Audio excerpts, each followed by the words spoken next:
રાજકોટના આંગણે આગામી 27 ડિસેમ્બર 2025 થી 2 જાન્યુઆરી 2026 દરમિયાન ઐતિહાસિક અને આધ્યાત્મિક મહોત્સવ શ્રી હનુમાન ચાલીસા યુવા કથાનું આયોજન કરવામાં આવ્યું છે, જે કથામાં એક સાથે 50,000થી વધુ ભક્તો બેસીને કથા સાંભળી શકે તેવી વ્યવસ્થા ગોઠવવામાં આવી છે, તેમજ વિશાળ સ્ટેજ તૈયાર કરવામાં આવ્યું છે, તેમજ કથા ગ્રાઉન્ડમાં ખાસ સાળંગપુર થીમનું 52 ફૂટ ઊંચું મંદિર પણ ઊભું કરવામાં આવ્યું છે, જે કથા કોઈ ટ્રસ્ટ કે સંસ્થા દ્વારા નહીં પણ સમગ્ર રાજકોટવાસીઓ દ્વારા કરવામાં આવી રહી છે, જે કથા 27 ડિસેમ્બરથી 2 જાન્યુઆરી સુધી રાત્રે 7:30 થી 11:30 કલાક સુધી યોજવામાં આવશે, જેમાં પૂજ્ય હરિપ્રકાશ દાસજી સ્વામીના મુખેથી હનુમાનજીના જીવન ચરિત્રનું રસપાન કરવામાં આવશે, જે વિશે આયોજકો દ્વારા માહિતી આપવામાં આવી હતી। આવતીકાલે 27 ડિસેમ્બરથી હનુમાન ચાલીસા યુવા કથા શરૂ થવાની છે, જેની પૂર્ણાહુતિ 2 જાન્યુઆરી 2026ના દિવસે છે। કથાની વિશેષતાની અંદર કે આ ભવ્ય એક સભા મંડપનું નિર્માણ કરેલું છે, જેમાં આશરે 50,000 જેટલા શ્રોતાગણ એ આરામથી બેસી શકે એવી ચેરની વ્યવસ્થા કરવામાં આવેલી છે। આમંત્રિત મહેમાનો માટે સોફાની પણ વ્યવસ્થા કરવામાં આવેલી છે। દરેક શ્રોતાગણને પોતાના સુધી પહોંચી શકે એવા ફૂડ પેકેટની પણ એક વ્યવસ્થા કરેલી છે, અને એ બેગની અંદર ફૂડ પેકેટ સાથે એક પાણીની બોટલ પણ આપવામાં આવે છે।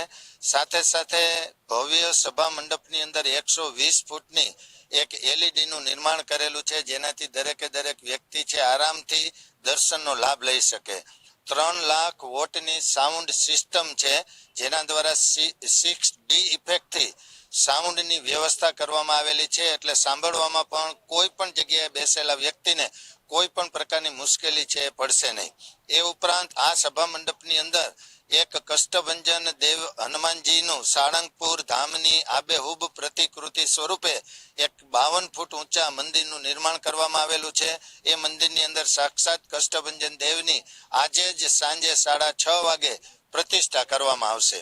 ખાસ કરીને કથાની વિશેષતા એ છે કે આ કથા કોઈ વ્યક્તિગત નામની નથી, કોઈ વ્યક્તિગત સમાજની નથી, કોઈ ધર્મની કે સંપ્રદાયની કથા નથી। આ કથા એ સમગ્ર રાજકોટ વાસીઓની કથા છે। દરેક વ્યક્તિ એવું બોલી શકશે કે આ કથા એ આપણી કથા છે। કથાનો હેતુ માત્ર એટલો છે સ્વામીજીનો, જેમના મુખેથી આ કથાનું રસપાન થવાનું છે, પરમ પૂજ્ય હરિપ્રકાશ સ્વામીજી મહારાજનો ઉદ્દેશ એ માત્ર ને માત્ર એટલો છે કે દરેક યુવાન દીકરા અને દીકરીઓ એ હનુમાનજી જેવા ગુણવાન બને, હનુમાનજી જેવા આત્મશક્તિ વાળા બને, હનુમાનજી જેવા સેવક ભાવવાળા બાળકો બને।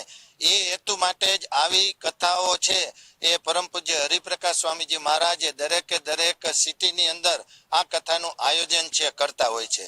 કથાની અંદર કોઈ પણ પ્રકારનું રોકડ દાન છે લેવામાં આવતું નથી। પરમ પૂજ્ય સ્વામીજી દ્વારા પણ કોઈ પણ પ્રકારના દાનનો સ્વીકાર છે આ કથાની અંદર કરવામાં આવતો નથી। એટલે આ કથા એ આપ સૌની કથા હોવાથી દરેક રાજકોટ વાસીઓને અમારી 2 હાથ જોડી નમ્ર પ્રાર્થના છે કે પોતાના દીકરા દીકરીઓને સાથે લઈ અને આ કથાનું શ્રવણ કરવા માટે પધારો। જય કષ્ટભંજન દેવ। હા, નાના બાળકોને પણ બેસી શકાય એવી સરસ મજાની વ્યવસ્થા છે।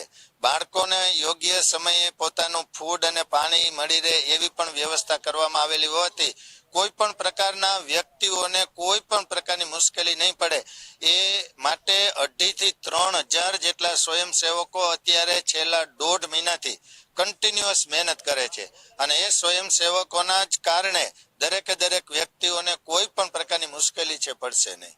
એ 31st દિવસે જે અત્યારની વેસ્ટર્ન કલ્ચર સિસ્ટમ પ્રમાણે જે દીકરા અને દીકરીઓ એ ગ્રુપની અંદર જતા હોય એને સત્યના માર્ગે વાળવા માટે 31st દિવસે શ્રી કષ્ટભંજન દેવ હનુમાન દાદાના જન્મોત્સવની ભવ્ય ઉજવણી આતશબાજી સાથે કરવામાં આવશે। આશરે 2,000 કિલો જેટલી ચોકલેટ એ દુબઈથી એક દાન સ્વરૂપે પ્રાપ્ત થયેલી છે, એ પણ બાળકોને આપવામાં આવશે। મોતીચૂર લાડુનો 151 કિલોની દાદાની ગદા બનાવેલી છે, જેને આપણે કેક નહીં કહીએ પણ એ પ્રસાદ સ્વરૂપે એમને દરેક બાળકોને એ પણ આપવામાં આવશે।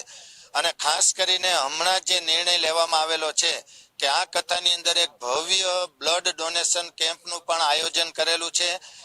જે વ્યક્તિ આ ડોનેશન બ્લડનું આપશે એ માનવતાના રૂએ માનવતાની સેવા તો થશે જ, પણ સાથે સદભાવના વૃદ્ધાશ્રમ દ્વારા એ ડોનેટ બ્લડ કરશે એ વ્યક્તિના નામનું એક વૃક્ષ છે એ પણ વાવવામાં આવશે. એટલે પર્યાવરણનું પણ જતન થશે, માનવ સેવાની પણ કલ્યાણ થશે.